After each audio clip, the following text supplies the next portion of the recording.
Bapak Ibu sekalian, kita memasuki seri ketiga dari penerapan SDG Desa ke dalam proses-proses perencanaan, baik berupa perencanaan program maupun perencanaan bagi keuangan desa. Jadi jangan sampai berpikir bahwa SDG Desa selesai pada pendataan, tetapi yang paling penting adalah SDG Desa itu sampai pada penerapan di lapangan. Jadi yang paling penting dari SDG Desa sebagai program, sebagai arah kebijakan yang praktis itu tentu saja berkaitan dengan penerapan baik pada ranah perencanaan, kemudian ranah pelaksanaan, dan kemudian nanti dalam rangka monitoring dan evaluasi dari hasil-hasil SDGs desa.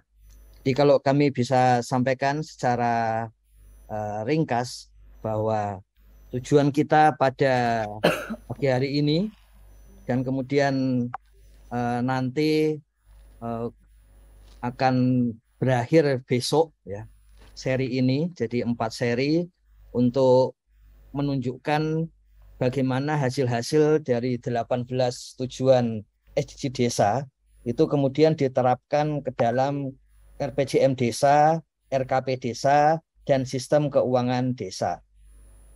Kita sama-sama mengetahui bahwa realnya di lapangan ada peraturan Menteri Desa nomor 21 tahun 2020 yang di dalamnya adalah penggunaan data hasil dan rekomendasi SDG Desa ke dalam perencanaan desa jangka menengah dan jangka tahunan. Kemudian di lapangan, sistem keuangan desa masih merujuk kepada peraturan Menteri Dalam Negeri nomor 114 tahun 2014. Jadi diperlukan uh, satu proses praktek yang cerdik supaya keduanya bisa dipadukan. Nah, itulah yang sedang dilakukan sekarang. Jadi secara real keunggulan dari SDG Desa adalah praktis menggunakan data mikro, kemudian dilakukan untuk seluruh warga desa. Sementara keunggulan dari sistem keuangan desa adalah terkoneksi dengan Kementerian Keuangan, terutama untuk proses-proses uh, proses-proses penyaluran, ya, pencairan dana desa, dan kemudian untuk yang sudah online juga terkoneksi dengan Kementerian Dalam Negeri. Jadi memang ada kebutuhan untuk mengkoneksikan antara 3 kebijakan kementerian, Kementerian Desa, Kementerian Dalam Negeri, dan Kementerian Keuangan. Dan disinilah kita melakukan kegiatan pada pagi hari ini. Kira-kira kebutuhan dan keuntungan dari mengikuti webinar pada pagi hari ini seperti itu. Kemudian kami perlu sampaikan secara ringkas mengapa Badan Pengembangan dan Informasi Desa, Daerah Tertinggal dan Transmigrasi di Kementerian Desa, PDT dan Transmigrasi menyelenggarakan webinar bulanan.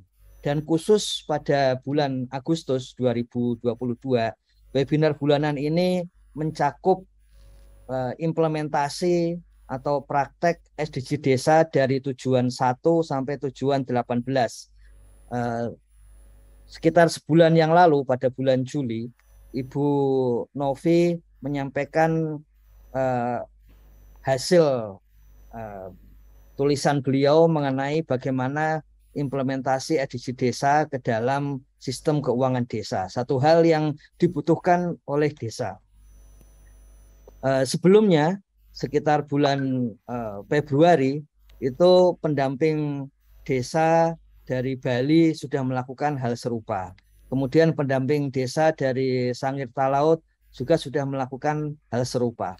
Tahun lalu ada pendamping desa dari Kalimantan Barat yang sudah menerapkan SDG Desa ke dalam rencana kerja pemerintah desa. Jadi Sebetulnya hal-hal yang seperti itu sudah dilakukan dan kemudian dibutuhkan untuk mengintegrasikan semua inovasi yang berasal dari desa, dari perangkat desa, dari pemerintah daerah di Yogyakarta misalnya sudah ada peraturan dan juga di Jawa Timur ada satu kabupaten yang ada peraturan bupati mengenai penggunaan SDG desa ke dalam perencanaan pembangunan desa. Nah, terima kasih kami diinformasikan semua inovasi tersebut sehingga di tempat kami kemudian menggodoknya, kemudian sekarang dipresentasikan oleh Ibu Novi. Dan perlu kami sampaikan di Kementerian Desa sendiri memang proses bisnis kementerian itu dimulai dari BPI, kemudian kepada Direktorat Jenderal Teknis, baik itu di pembangunan desa, desa dan pembangunan desa, kemudian daerah tertinggal dan daerah transmigrasi.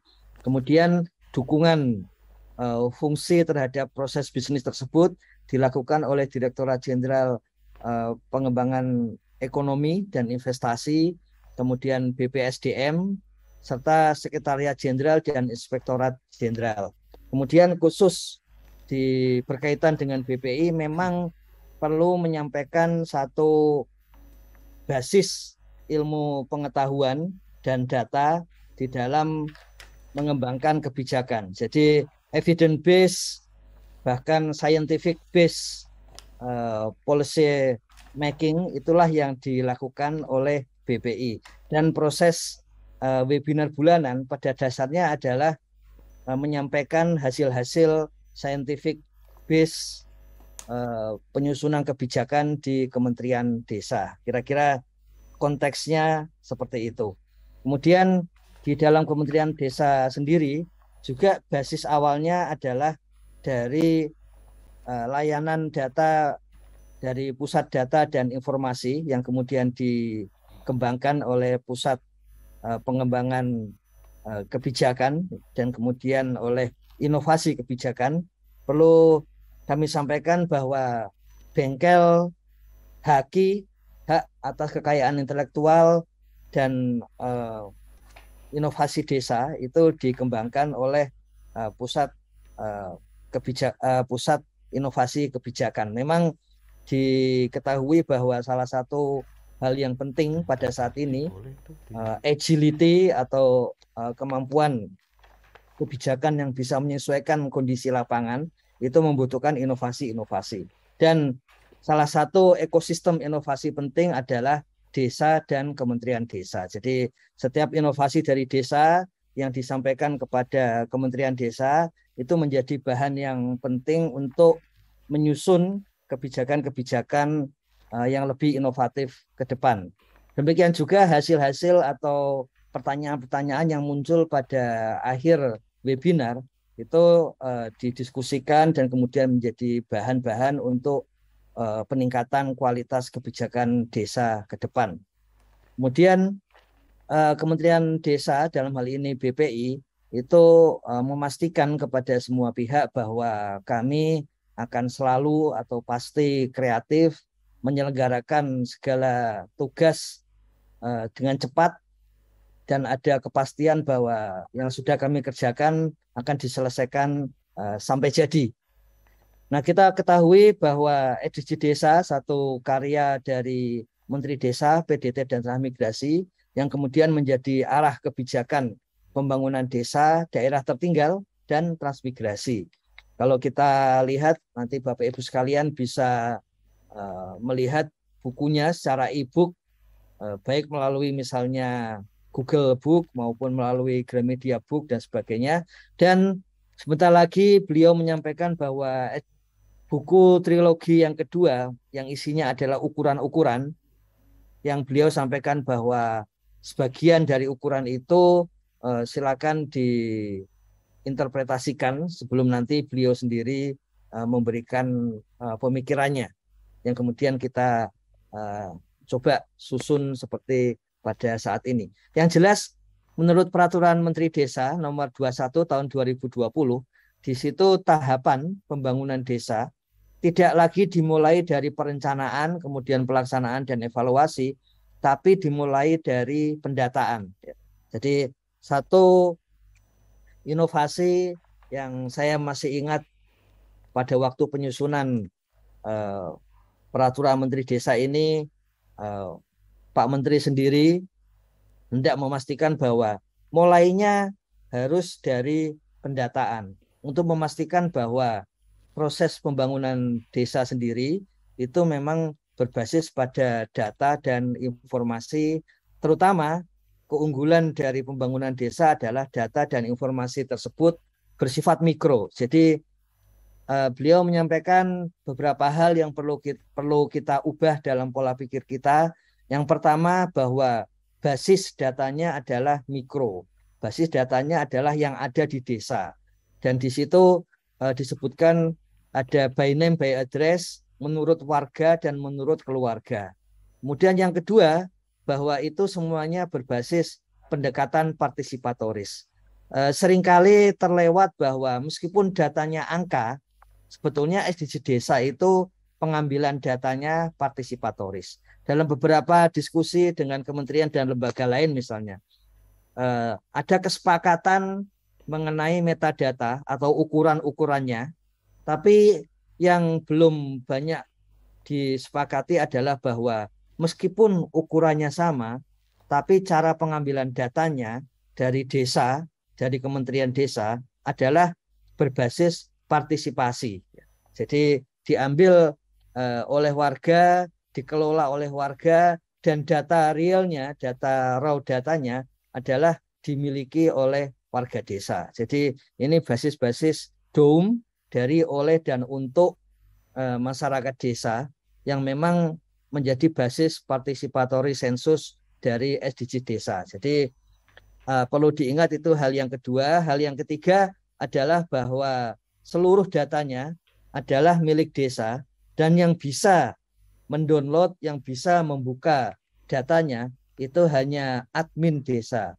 Siapa yang memegang admin desa? Yaitu kepala desa dan sekretaris desa.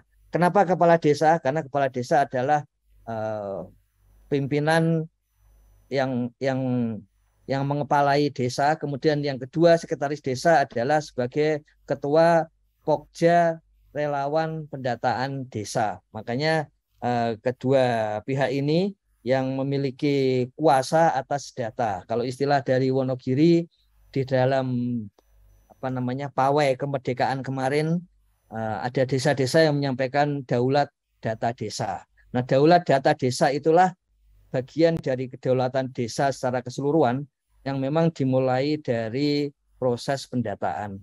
Kenapa ini penting? Karena memang itu bagian dari awal dari proses pembangunan untuk desa. Bentuknya seperti ini. Ini diambil pada hari kemarin, nanti kita bisa lihat lebih lanjut.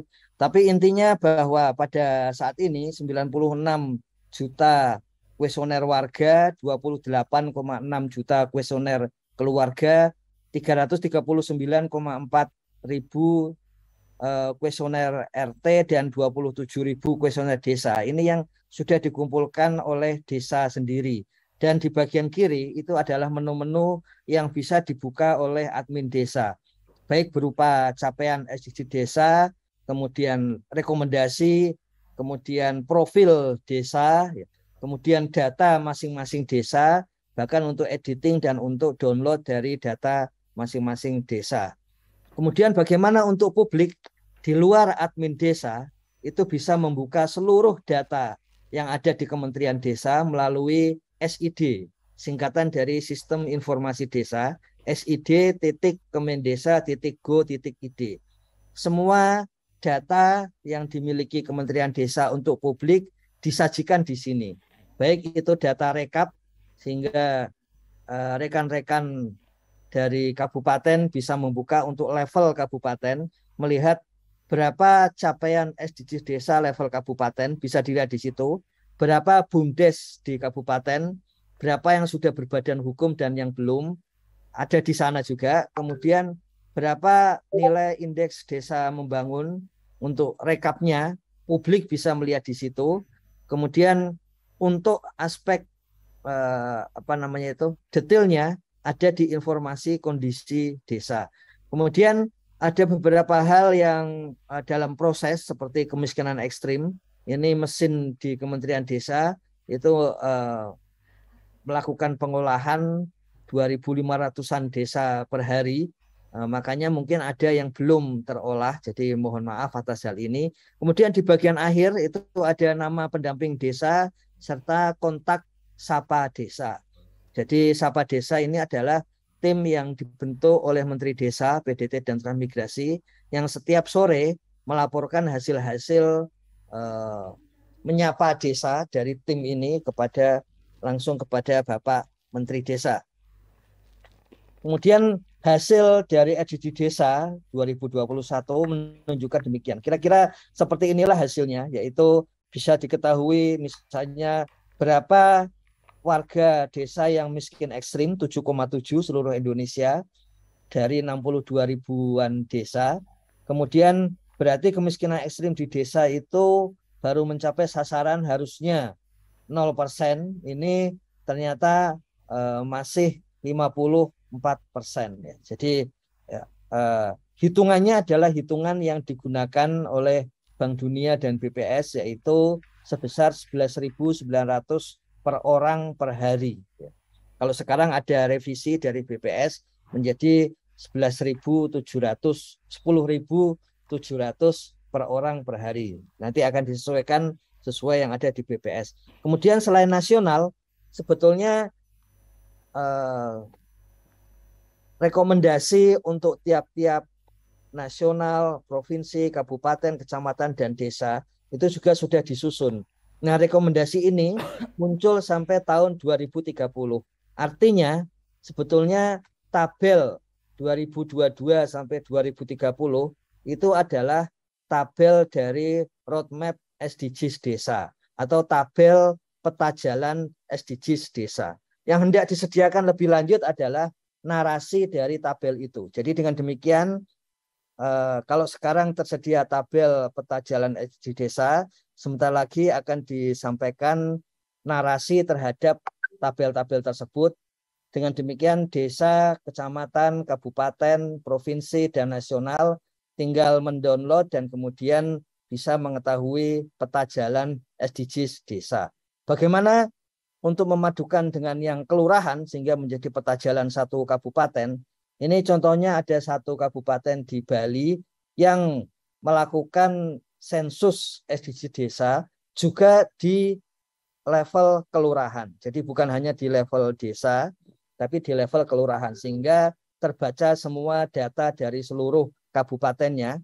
Sehingga dengan demikian tidak hanya akan memperoleh data, akan memperoleh peta jalan SDGs desa di kabupatennya, tapi ya peta jalan SDGs untuk level kabupaten. Kira-kira begitu caranya sehingga memang memudahkan bagi pemerintah daerah, pemerintah pusat, dan khususnya pemerintah desa untuk menjalankan pembangunan sesuai dengan potensi dan masalah yang ada. Dan persis di sinilah kebutuhan atau manfaat dari webinar pada kali ini. Demikian kira-kira ini capaian data SDGs desanya, dan kemudian kerjasama dengan BPKP ini sedang menuju proses integrasi. Nanti tinggal menunggu kesediaan dari kementerian lain untuk mengintegrasikan data SDGs desa menjadi rekomendasinya menjadi rekomendasi RPJMDes untuk 6 tahun ke depan dan rekomendasi RKPDes untuk tahunan. Dan rekomendasi itu kemudian masuk ke dalam Siskudes sehingga memudahkan desa untuk melakukan musyawarah desa, menentukan mana saja rekomendasi yang akan dijalankan. Jadi perlu disampaikan kembali bahwa semua hasil dari aplikasi atau algoritma SDGs desa itu adalah rekomendasi. Ya. Jadi bukan keputusan akhir.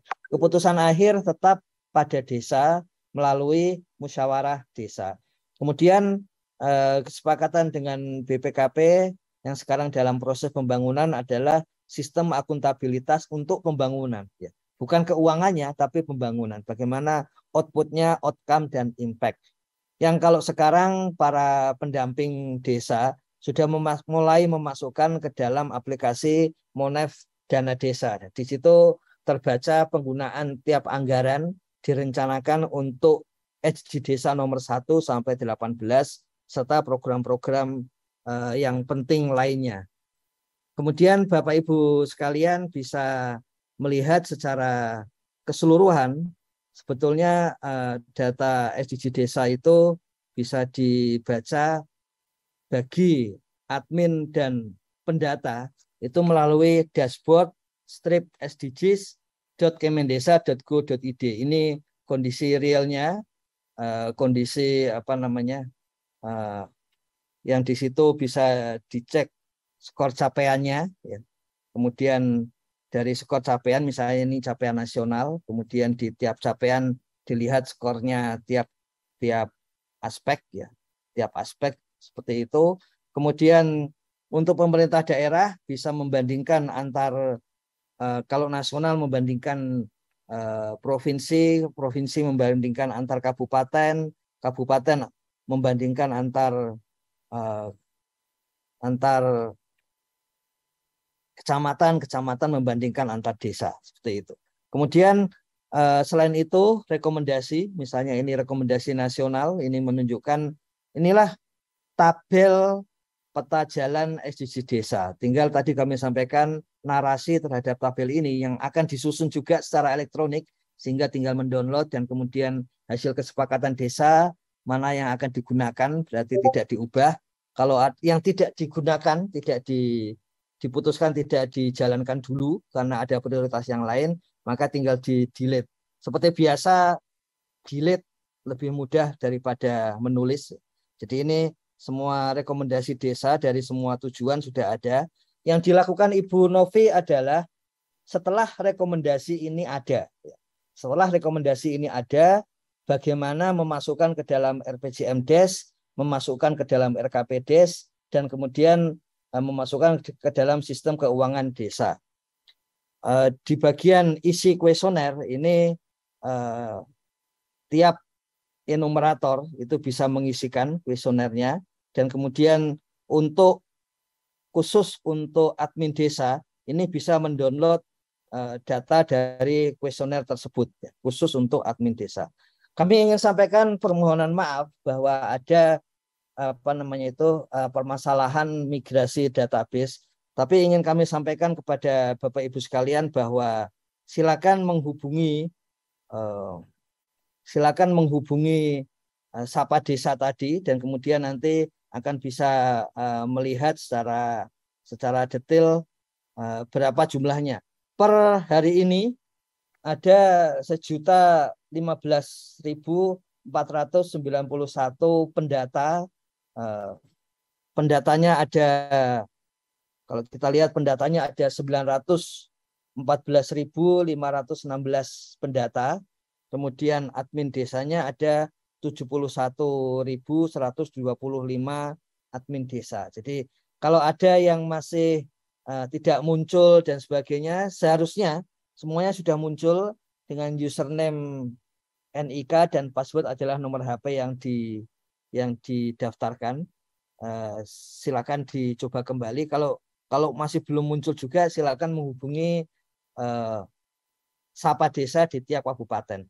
Bagi publik, semua data dari Kementerian Desa bisa diakses langsung dan real time melalui sid.kemendesa.go.id. Jadi apakah itu data SDG desa, nanti akan mengambil data secara langsung, bisa dicek capaian untuk masing-masing provinsi, masing-masing kabupaten, masing-masing desa, seperti itu. Kemudian data IDM itu juga real time juga, jadi nanti bisa dicek IDM untuk masing-masing provinsi, kabupaten, kota, dan desa. Demikian juga data BUMDes, dana desa, kemiskinan desa, data BUMDes untuk melihat berapa realnya per real time ada 8.785 BUMDesa di Indonesia saat ini, detik ini, yang sudah mendapatkan badan hukum dan 336 badan usaha milik desa bersama yang mendapatkan badan hukum. Untuk masing-masing informasi desa bisa dicek realnya di sini. Jadi ini Bapak Ibu sekalian bisa melihat profil desa kita masing-masing, tinggal dicek saja. Siapa pendamping desa, pendamping lokal desa di level desa, di kecamatan, kabupaten, provinsi, sampai pusat bisa dicek juga. Dan yang terakhir, kalau ada ide, kritik, saran, masalah, dan sebagainya, silakan menghubungi Sapa Desa di masing-masing kabupaten. Jadi misalnya katakanlah tadi di Bengkulu, kemudian di kabupaten misalnya Rejang Lebong, menghubungi ke nomor berapa. Nah, di bagian kanan ini ada nomornya. Silakan menghubungi nomor di kabupaten masing-masing. Nanti sore semuanya akan direkap dan kemudian disampaikan kepada Bapak Menteri. Kemudian perlu kami sampaikan juga bahwa seluruh hasil dari webinar selama webinar kita sekarang seri ke-3 dan besok seri ke-4 itu akan disampaikan di bagian di kemendesa.go.id. Di situ ada bagian terbaru, ya. Bisa diklik di bagian terbaru dan kemudian diklik linknya. Bapak Ibu sekalian bisa mendownloadnya. Ini adalah keputusan-keputusan, kebijakan-kebijakan, dan hasil dari webinar yang bisa didownload sehingga tidak perlu repot-repot untuk mencari link yang lain. Misalnya contohnya pada yang terbaru, ya, itu kalau kita lihat modified-nya ini, ada keputusan Menteri Desa nomor 82 tahun 2022 tentang pedoman ketahanan pangan di desa. Kemudian webinar di tanggal 15 Agustus kemarin serta webinar di tanggal 16 Agustus. Nanti sore atau nanti malam webinar untuk tanggal 22 Agustus 2022 itu juga akan diletakkan di kemendesa.go.id untuk menu terbaru. Jadi kemendesa.go.id menu terbaru. Kiranya seperti itu informasi yang bisa kami sampaikan. Semoga Bapak Ibu sekalian mendapatkan manfaat yang sebesar-besarnya dari webinar pada kali ini. Kemudian bisa langsung menerapkan ke desa. Kenapa perlu diselenggarakan pada hari ini? Karena pada bulan Juli sampai bulan September sebetulnya adalah jadwal resmi untuk menyelenggarakan RKP Desa, Rencana Kerja Pemerintah Desa. Dan sumber dari RKP Desa adalah hasil-hasil dari SDGs Desa. Maka tadi kami sampaikan sudah muncul di dashboard SDGs sampai rekomendasi. Yang masih ada kekosongan dari rekomendasi menuju RPJMD dan RKPD serta Siskudes. Dan itulah nanti yang akan disampaikan oleh Ibu Novi pada pagi hari ini.